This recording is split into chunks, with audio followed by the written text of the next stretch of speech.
شیخ، ابھی کچھ دن پہلے میرے ایک کزن آئے تھے مغربی ملک سے، تو جی وہ بولے کہ وہاں پہ مطلب انڈیا کو چھوڑ کے، انڈیا پاکستان کو جتنے بھی باہر کے سلفی ہیں، وہ لوگ جو ہے ایک جی امام کی تقلید کو الاؤ کرتے ہیں. جو انڈیا کے پاکستان کے ہے، یہ جو ہے نقلی سلفی ہے، سلف کے منہج پہ نہیں ہے. ان کے ایسا بول رہے تھے شیخانو. کہ ایسا کیوں ہے شیخ کہ باہر کے علماء ایسا؟ میں آپ سے گزارش کروں گا کہ ایسا کوئی بھی شخص ہو کسی بھی ٹائٹل اور کسی بھی لقب کے ساتھ، اس کو اس ٹیم میں لے کے رہو. جی کتنا بڑا اس کا تخصص ہو، کتنا بڑا اس کا عہدہ ہو، جو شخص یہ کہتا ہے کہ یہ نقلی سلفی ہیں اہل حدیث، اتنی بڑی بات کہنے کی اگر کوئی جرات کرتا ہے، اسے یہاں پہ لے کر آؤ اور میں بات کرنے کے لیے ہم موجود رہوں گا. اس بنا پر اگر نقلی سلفی کہتا ہے کہ ایک امام کی تقلید نہیں کرتے، اس کو بنیاد بنا کے کوئی نقلی سلفی کہتا ہے، ہم سمجھتے ہیں بہت بڑا یتیم ہے. وہ ایک دم بک چکا ہے کسی کے روب پر اور کسی کے پیسوں پر یا کسی کے محبت میں، کسی کے عصبیت میں. وہ ایک دم بکا ہوا شخص ہے جو اس طرح کی بات کرتا ہے. یہ کیسے کوئی کہہ سکتا ہے کہ اگر کوئی ایک امام کی تقلید نہیں کرتا ہے تو نقلی سلفی ہے؟ ارے یہ سب بات کے لوگ ہیں، چاروں امام بھائی بات کے لوگ ہیں. سلفیت کا مطلب نہیں جانتا وہ. سلفیت کا مطلب ہوتا ہے صحابہ کو ماننے والا. صحابہ میں کیا تقلید چلتی تھی؟ کسی ایک امام کی گواہی لائیں جنہوں نے یہ کہا ہو کہ صحابہ کے دور میں بھی تقلید چلتی تھی. یہ تو آج مقلدین جب کوئی جواب نہیں رہتا ان کے پاس تو بیچارے دبی زبان سے کہتے رہتے نہیں وہ صحابہ کے دور میں بھی تقلید ہوتی تھی، فلاں صحابی کی تقلید ہوتی تھی. یہ سب خرافات ہے، یہ تہمت ہے صحابہ کرام پر. یہ تقلید کوئی اچھی چیز نہیں. امام طحاوی رحمہ اللہ کی طرف وہ قول منسوب ہے نا کہ مقلد تو یا تو جاہل ہوتا ہے یا عصبیت کا شکار ہوتا ہے. تو یہ جو شخص بھی کہتا ہے، میں کہتا ہوں کچھ بھی مروب ہونے کی ضرورت نہیں ایسے لوگوں سے جو اتنی بڑی بات کہہ دے کہ جو کسی امام کی تقلید نہ کرے وہ نقلی سلفی ہے. ہم کہتے ہیں وہ نقلی سلفی ہو شخص. وہ شخص بکا ہوا ہے کسی کے روب پر، کسی کے نام پر، کسی کے پیسوں پر بکا ہوا آدمی جس طرح کی بات کرتا ہے، جو اہل حدیثوں کو جو ہے یہ کہتا ہے کہ نقلی سلفی ہے. اصل سلفی، بلکہ میں کہتا ہوں کہ اصلی سلفی یعنی سلفیت میں سب سے پختہ پوری دنیا میں اہل الحدیث ہے. کیونکہ اہل الحدیث صرف اصول میں نہیں، اصول سے مراد عقیدہ، صرف عقیدے میں نہیں بلکہ وہ فقہ میں بھی سلفیت کے دعوے دار ہیں اور سلفیت کی سلف کے فہم کو مقدم کرتے ہیں. تو اہل الحدیث وہ ہیں جو صرف نہیں، جیسے اور جو دوسرے ممالک کا آپ نے ذکر کیا کہ وہاں پہ جو لوگ ہیں وہ ایک امام کی تقلید، یہ کون سی سلفیت ہے کہ امام کی تقلید کرنا بھیا؟ ہم کہتے ہیں کہ جیسے عقیدے میں ہم کسی کے مقلد نہیں ہیں، ایسے فقہ میں بھی ہم کسی کے مقلد نہیں ہیں. عقیدے میں ان لوگوں سے پکڑ کے پوچھو کیا عقیدے میں بھی آپ کسی کی تقلید کرتے ہو؟ یہ جو شخص کہتا ہے کہ میں اصلی سلفی ہوں تقلید کر کے، اس سے پوچھو کہ بھائی تم عقیدے میں کس کی تقلید کرتے ہو؟ اگر نہیں کرتے ہو تو کیوں؟ اگر امام احمد رحمہ اللہ کی تقلید عقیدے میں کیوں نہیں کرتے؟ کیا عقیدہ سارے سب اکثر ہوتے؟ یہ جو عوام ہے جن کو آپ جاہل کہتے ہو، عوام کہتے ہو کہ ان کو تقلید کے بغیر کوئی چارہ نہیں ہے، کیا عقیدے کی ساری آیتیں، کیا عقیدے کی ساری آیتیں سمجھتے ہیں؟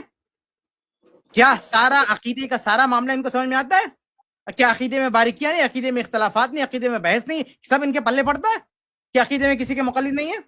اور سب سے بڑی بات، صحابہ کے دور میں یہ تقلید نہیں تھی، یہ تقلید بعد میں آئی ہے. تو یہ سلفی نہیں ہے جو شخص یہ فقہ میں سلفی نہیں ہے، ہرگز سلفی نہیں ہے. فقہ میں سلفی صرف اہل الحدیث ہے، اور عقیدے میں بھی سلفی ہے اور فقہ میں بھی سلفی ہے. جی لیکن باہر کے علماء ایسا کیوں ہے شیخ کہ باہر کے علماء وہ اتنا جانے بھائی، تقلید باہر پہ کے زور علماء نہیں ہے دیتے؟ وہ جانے کیوں ہیں. باہر کے علماء یہ بتا دینا کہ بھائی باہر. یہ بتائیے شیخ البانی رحمہ اللہ کا نام سنا آپ نے؟ جی شیخ. وہ باہر کے نہیں تھے؟ تھے شیخ. کیا وہ بھی تقلید کرتے تھے؟ نہیں. وہ بھی تقلید کی دعوت دیتے تھے؟ نہیں. یہ ائمہ اربعہ چاروں امام کیا بھی مقلد تھے کسی کے؟ نہیں شیخ. تب آج بھی شیخ البانی رحمہ اللہ کے شاگرد، ان کے ماننے والے اور ان کے منہج پہ چلنے والے جو ہیں، وہ نہ شیخ البانی کی تقلید کرتے ہیں نہ کسی امام کی تقلید کرتے ہیں. پوری دنیا میں ایسے لوگ موجود ہیں. لیکن اب کیا ہے، دو تین آج ایک فتنہ چلا ہوا کہ دو تین عالم کا نام لے لینا اور کہہ دینا کہ بس یہی سب کچھ ہے. یہ اہل الحدیث کا ایک امتیاز یہ بھی نا کہ ان کے ہاں شخصیت پرستی نہیں ہے. شخصیت پرست، کسی بھی شخصیت کے ساتھ کوئی تعصب نہیں ہے. جب بات آئے گی قرآن کی، حدیث کی، صحابہ کی، تو کسی بھی شخصیت کی نہیں چلنے والی ہو، کتنا بڑا شیخ الاسلام کیوں نہ ہو نا. قرآن اور حدیث اور صحابہ کے سامنے، فہم صحابہ کے سامنے کسی کی نہیں چلنے والی ہے. سمجھ رہے ہیں؟ جی اس لیے فقہ میں اگر کوئی شخص کہتا ہے کسی امام کو لے کے چلنا ہے تو یہ کوئی، آپ نے کہا نا کہ باہر کے علماء سے، باہر کے علماء کوئی دلیل ہے؟ مطلب یہ کوئی دلیل ہے؟ یہ باہر جو بندہ کہہ رہا تھا نا، جو تقلیدی کہہ رہا تھا کہ جو ہے باہر کے علماء تقلید کرتے ہیں اس لیے وہی صحیح ہے، تو اسے پوچھو یہ کون سی دلیل ہے بھائی؟ یہ تو قرآن کی دلیل ہے، یہ حدیث کی دلیل ہے، اجماع ہے، قیاس کیا ہے یہ؟ مطلب یہ کون سی دلیل ہے کہ باہر کے لوگ کرتے ہیں اس لیے وہ صحیح ہو گیا؟ اسلام تو پوری دنیا کے لیے آیا نا. امام بخاری بھی صحیح بخاری بھی نکال کے کر دو، باہر کر دو. صحیح بخاری، امام بخاری پوری دنیا کے رہنے والے تھوڑی تھے، ایک خاص لوکیشن کے تھے نا وہ. تو صحیح بخاری مت مانو آپ. تو اگر باہر کے علماء کا کوئی احترام ہی نہیں ہے. باہر کے علماء کی بات کر رہے ہیں آپ، تو سعودی عرب کے کیا سارے علماء مقلد ہوتے ہیں؟ ایسی بات نہیں ہے. آپ سعودی عرب کے علماء کی تحریریں پڑھیے، وہ تو تقلید کی کھل کر مخالفت کرتے ہیں. شیخ ابن عثیمین ہو یا شیخ ابن عثیمین کے علاوہ بہت سارے اصولی علماء جو اس وقت ہیں وہ تقلید کی مخالفت کرتے ہیں. اچھا، باہر کے علماء میں صرف سعودی عرب کے علماء تھوڑی ہیں، جو یمنی علماء ہیں ان کی آپ تقریریں سنیں. جو یمن کے سلفی علماء ہیں، دیکھیے وہ کھل کر کے ہر طرح کے تمذہب اور تقلید کی مخالفت کرتے ہیں. اسی طرح سے جو مصر کے علماء ہیں بڑے بڑے، جس میں شیخ البانی کی شاگرد بھی ہیں، وہ بھی کھل کر کے تقلید شخصی کی مخالفت کرتے ہیں. تو آپ ایسا نہیں کہ باہر کے سارے علماء، سعودی عرب میں کچھ علماء ہیں جن کے ہاں تھوڑا بہت حنبلیت سے تاثر پایا جاتا ہے، تقلید کی حمایت علی الاطلاق وہ بھی نہیں کرتے. ہاں یہ ہوتا ہے کہ کبھی کبھی بعض مسائل میں تھوڑا بہت حنبلیت کا رنگ ان کے آ جاتا ہے، ورنہ تقلید کی حمایت تو باہر بھی کوئی علماء نہیں. آپ دیکھیں شیخ ابن عثیمین سے ایک مرتبہ پوچھا گیا کہ کیا کسی شخص کی تقلید واجب ہے، تو انہوں نے کہا ایک شخص کی واجب ہے. ان سے پوچھا گیا کسی مذہب کی تقلید واجب ہے، تو انہوں نے کہا ایک مذہب کی اتباع واجب ہے اور وہ مذہب رسول اللہ کا مذہب. تو آپ عرب کے علماء کی بھی تحریریں پڑھیں، یا خاص طور پہ امام ابن تیمیہ، ابن القیم رحمہ اللہ کی تحریریں پڑھیں، تو وہ تو تقلید کے ویسے ہی مخالف ہے. یہ بلا وجہ کا ایک بھرم پھیلا جاتا ہے کہ باہر کے علماء جو ہے وہ سب تقلید کرتے ہیں. جی شیخ،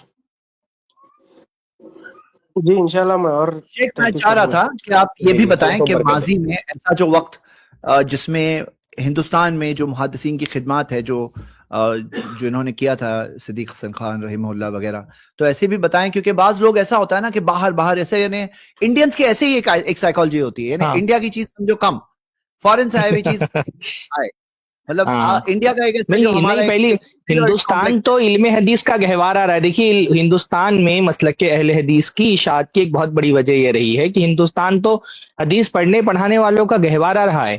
اور ایک زمانے میں جب پوری دنیا میں علم حدیث ختم ہو رہا تھا، تب ہندوستان کے اہل علم تھے جنہوں نے علم حدیث کو زندہ اور باقی رکھا ہوا تھا.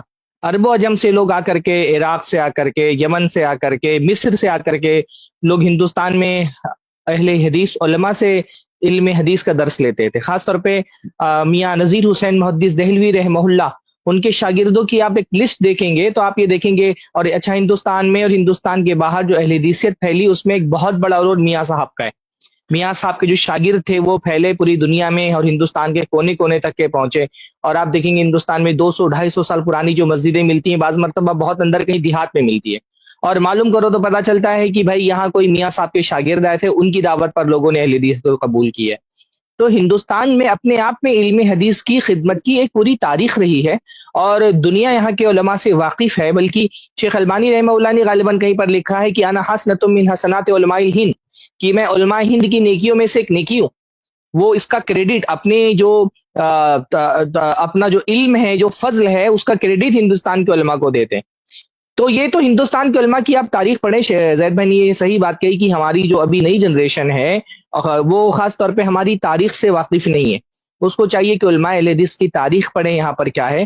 خاص طور پہ مولانا اسماعیل سلفی رحمہ اللہ کی ایک بڑی شاندار کتاب ہے، شاہ ولی اللہ محدث دہلوی اور تحریک آزادی فکر. اس کو آپ پڑھیں تو آپ کو سمجھ میں آئے گا کہ اہل حدیث کی تاریخ کیا ہے اور اہل حدیث کا مقام اور مرتبہ کتنا بلند ہے. تو یہ جو تاثر دینے کی کوشش کی جاتی کہ بھی ہندوستان کے علماء تو کچھ ہے ہی نہیں. آپ دیکھیں کہ علم حدیث کی خدمت میں کتنا بڑا نام ہے اہل حدیث علماء کا. خاص طور پہ حدیث کی شروحات میں آپ دیکھیں پوری دنیا میں ترمذی کی جو سب سے معروف شرح ہے تحفۃ الاحوذی، وہ ہندوستان کے ایک عالم نے لکھی ہے. ابو داؤد کی جو سب سے معروف شرح ہے عون المعبود، وہ ہندوستان کے ایک عالم نے لکھی ہے. تو ایسا نہیں کہ علم حدیث میں علماء اہل حدیث کا کوئی کمتر مقام رہا ہے اور ہمارے لیے کوئی باہر کے علماء عرب کے علماء حجت ہیں. ہندوستان تو عام طور پہ اس حوالے سے بہت خاص بات رہی ہندوستان میں علم حدیث پڑھنے پڑھانے والوں کی کہ وہ محدثین کے طریقے پر رہے اور انہوں نے کسی ایک خاص مسلک اور نظریے کو فالو نہیں کیا. اس لیے جب وہ کسی فقہی مسئلے پر گفتگو کرتے ہیں، کسی حدیث کی تشریح کرتے ہیں، تو عین وہی منہج جو محدثین کا منہج تھا، جو علماء اہل حدیث اور علماء سلف کا منہج تھا، جس کو حافظ ابن کثیر رحمہ اللہ نے اس طرح سے ڈیفائن کیا ہے کہ جب یہ بات آئی کہ قیام جو اللہ کے نبی جو قرآن مجید کی آیت ہے کہ یوم ندعو کل اناس بامامہم، کہ ہم اس دن ہر انسان کو اس کے امام کے ساتھ بلائیں گے، تو حافظ ابن کثیر نے کہا ھذا اکبر الشرف لاہل الحدیث لان امامہ النبی، کہ یہ سب سے یہ حدیث یہ آیت جو ہے کہ ہم قیامت کے دن لوگوں کو اپنے اماموں کے نام سے بلائیں گے، یہ اہل حدیث کے لیے سب سے بڑے شرف کی بات ہے کیونکہ ان کا امام نبی ہے. ہاں، امام ابن تیمیہ نے ایک جگہ لکھا کہ لیس لہم امام یتعصبون لہ الا رسول اللہ، کہ اہل حدیث کا کوئی امام نہیں ہوتا ہے سوائے رسول کے جس کے لیے وہ تعصب برتے ہیں. تو آپ اہل حدیث منہج کی کتابیں اٹھا کر کے دیکھیں، اہل حدیث علماء کی اقوال دیکھیں. ایک ڈاکٹر غلام زکریہ غالباً ان کا نام ہے، غلام قادر زکریہ اس طرح سے کچھ نام ہے، ان کی ایک بڑی پیاری کتاب ہے، میں نے شاملہ میں پڑھی تھی اس کو، اصول الفقہ علی منہج اہل الحدیث، بڑی پیاری کتاب ہے.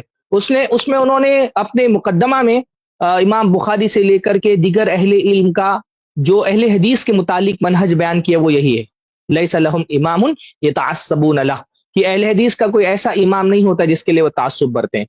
تو جہاں جہاں تمذہب آئے گا وہاں لازم ہے کہ تعصب آئے گا، جبکہ اہل حدیث کی خصوصیت یہ ہوتی ہے کہ ان کا کوئی مذہب نہیں ہے. اہل حدیث کا امتیاز اور ان کا شرف یہ کہ ان کا کوئی مذہب نہیں ہے. جب آپ کوئی مذہب لے آئیں گے، حنبلیت لے آئیں گے، شافعیت لائیں گے، مالکیت لائیں گے، حنفیت لے آئیں گے، ایسا ہو ہی نہیں سکتا کہ ایک آدمی تمذہب کا بھی شکار ہو اور تعصب کا شکار نہ ہو، ایسا نہیں ہو سکتا ہے. اس لیے وہ امام طحاوی رحمہ اللہ نے، میں نے اس سے پہلے بھی یہ واقعہ بیان کیا کہ ان کے بیٹے کہتے ہیں، حافظ ابن حجر نے یہ واقعہ لکھا ہے کہ میرے والد جو ہے وہ ایک عالم سے گفتگو کر رہے تھے کسی فقہی مسئلے میں، تو ایک فقہی مسئلے میں انہوں نے جب ایک رائے دی تو سامنے والے عالم نے کہا کہ یہ بات تو امام ابو حنیفہ نے نہیں کہی جو آپ کہہ رہے ہیں، آپ کی جو رائے ہے، آپ کا جو موقف ہے وہ تو امام ابو حنیفہ کا موقف نہیں ہے. تو ان کے والد غصہ آ گئے اور کہا کہ تم کو کیا لگتا ہے کہ میں ہر بات وہی کہتا ہوں، ہر موقف وہی اختیار کرتا ہوں جو امام ابو حنیفہ کا موقف ہے؟ کیا میں ان کا مقلد ہوں؟ وَهَلْ يُقَلِّدْ إِلَّا أَصْبِيٌّ أَوْ غَبِيٌّ، اور کیا اسبی اور غبی کے علاوہ بھی کوئی تقلید کرتا ہے؟ یعنی تقلید یا تو وہ کرتا ہے تو جاہل ہے، جس کو کچھ آتا جاتا نہیں ہے، دلیلوں کا آتا پتا ہی نہیں ہے، جاہل ہے وہ. تو جیسے مردار، جب آدمی مجبور ہو جاتا ہے تو اس کو مردار کھا لینے کی اجازت ہوتی ہے، تو جب مجبور ہے کہ دلیل سمجھ ہی نہیں سکتا ہے تو مجبوری میں ٹھیک ہے بغیر دلیل کے وہ کسی کی بات مان لیتا ہے. تو یا تو جاہل ہے جو تقلید کرتا ہے، یا پھر یہ کہ جو متعصب ہے وہ تقلید کرتا ہے. تو تعصب اور تقلید، تعصب اور تمذہب ہمیشہ ساتھ میں ہی آتے ہیں. اہل حدیث کے کیونکہ امتیاز ہے کہ وہ کسی مسلک اور کسی امام کے لیے تعصب نہیں برتتے، اس لیے ہو ہی نہیں سکتا ہے کہ اہل حدیث کے ہاں تمذہب اور اہل حدیث کے ہاں تقلیدی عصبیت اور مذہبی عصبیت پائی جائے. اچھا، ایک چیز کی اور وضاحت کر دوں، کچھ لوگ نا علماء سے، جیسے کوئی اہل حدیث عامی ہے جس کو قرآن سے استدلال کا علم نہیں ہے، حدیث سے استدلال کا علم نہیں ہے، تو یہ لوگ کہتے ہیں کہ یہ اس کے پاس تقلید کے علاوہ چارہ کیا ہے؟ جس کو نہ قرآن پتا ہے، نہ حدیث پتا ہے، نہ استدلال پتا ہے، نہ استنباط پتا ہے، تو یہ بندہ اگر تقلید نہیں کرے گا تو کرے گا کیا؟ اس سوال کا جواب قرآن دیتا ہے، فَاسْأَلُوا أَهْلَ الذِّكْرِ إِن كُنتُمْ لَا تَعْلَمُونَ، کہ تمہیں نہیں پتا ہے تو عالم سے سوال کرے گا. تو اہل حدیث جو عامی ہے وہ اپنے عالم سے سوال کرے گا. اب کچھ لوگ کہتے ہیں کہ یہ جو عامی ہے اور اپنے عالم سے سوال کرتا ہے یہ تقلید ہے. میں ایسے لوگوں کو منافقت علمی جو ہے یا تقلیدی منافق کہتا ہوں، اس شرعی منافق نہیں کہتا ہوں، تقلیدی منافقت ہے. کیوں؟ کیونکہ تقلیدی کتابیں جا کے کھول کے دیکھو تو کیا لکھا رہے گا کہ الرجوع الی العالم لیس بتقلید، کہ عالم سے رجوع کرنا تقلید نہیں ہے. ارے منافق ہو، مقلد ہو، یہ تم اپنی کتابوں میں یہ گند کیوں لکھ کے رکھے ہو؟ اگر عالم سے پوچھنا یہ تقلید ہے تو تم نے اپنی اصولی کتابوں میں یہ کیوں لکھا کہ عالم سے پوچھنا تقلید نہیں ہے؟ ان کی جو اصول فقہ کی کتابیں ہیں، اصولی کتابیں، اس میں یہ لکھتے ہیں، یہ پوری وضاحت کے ساتھ لکھتے ہیں کہ عالم سے رجوع کرنا، عالم سے مسئلہ پوچھنا، قاضی کا گواہ پر اعتماد کر کے فیصلہ کرنا، یہ سب تقلید نہیں ہے. تو تقلیدی منافقت نہیں تو اور کیا ہے کہ اپنی کتابوں میں لکھ رہے ہو کہ عالم سے پوچھنا تقلید نہیں اور اہل حدیث عامی اپنی عالم سے پوچھے اسے تم نے تقلید کہہ دیا. کیوں کہہ دیا بھائی؟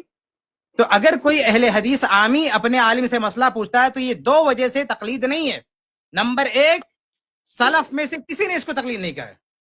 عالم سے مسئلہ پوچھنے کو صحابہ تابعین میں سے کسی نے اسے تقلید نہیں کہا. پہلی بات, ہم اس معاملے میں بھی سلفی ہیں, ہم ان اصطلاحات کو اپنانے میں بھی سلفی ہیں. دوسری بات, ساری تقلیدی کتابیں چلا رہی ہیں, چیخ رہی ہیں کہ عالم سے مسئلہ پوچھنا تقلید نہیں ہے, بلکہ اس کی توجیہ کیا کرتے ہیں, کہتے ہیں کہ لإیجاب النص, کیونکہ نص نے اس کو واجب کیا ہے. بھائی جس مسئلے میں نص موجود ہے اس کو تقلید کہیں گے آپ؟ کہتے ہیں کہ چونکہ نص سے واجب ہے اس پر سوال کرنا, یہ اس پر واجب ہے. تقلید کے بارے میں پوچھو تو ڈھلمل یقین ہے, کوئی واجب کہتا ہے, کوئی مستحب کہتا ہے, کوئی فرض کہتا ہے, کوئی کچھ کہتا ہے, لیکن سوال کرنا ایک ہی زبان ہے, واجب ہے.